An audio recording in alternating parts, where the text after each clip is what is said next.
करते हैं मेरी स्टोरी को। मेरी जिंदगी में पहली बार उंगली की मेरे मामा ने सॉरी मामा, आपका नाम ले रहा हूं, मैं बहुत प्यार करता हूं आपसे, बट द थिंग इज ये स्टोरी कैसे शुरू होती है मैं आपको बताता हूं। तो फादर ने शुरू से ही मुझे शॉप पे लगाया। शॉप पे मैं साफ सफाई किया करता था, वहां पर छोटे मोटे काम किया करता था। अब बेसिकली हुआ कुछ यूं कि मैं 2 या 3 साल से लगातार शॉप पे जा रहा था। तो एक बार मैं मेरी मम्मा के साथ ननिहाल गए, और जब ननिहाल में बैठे हुए थे तो ऐसी बात चलते चलते नानी ने पूछ लिया कि भाई तू क्या करेगा। तो उस टाइम पे मामा ने कहा कि ये तो दुकान ही बैठेगा और कहां जाएगा। तो मैंने कहा आपको कैसे पता।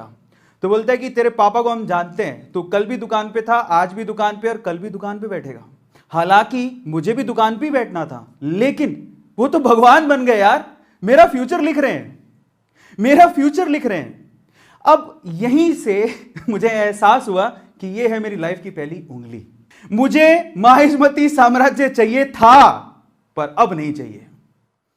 अब मैंने सोच लिया था कि मैं वापस आऊंगा, पढ़ाई करूंगा, दुकान गई तेल लेने, अब मुझे मेहनत करनी है और मेरे मामा को गलत प्रूफ करना है। पहली उंगली वाली स्टोरी खत्म होती है, मैं बाहर जाने को तैयार था, मेरे मामा को मैं गलत प्रूफ करने को तैयार था।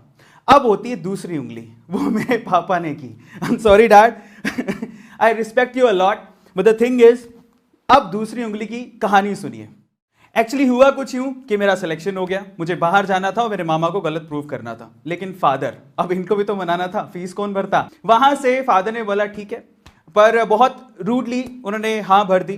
पर उन्होंने बोला कि मेरे पास पैसे नहीं है तेरे फीस देने के, बहुत ज्यादा फीस है, मेरे पास पैसे नहीं है। और एक्चुअली उनकी सिचुएशन भी ठीक थी।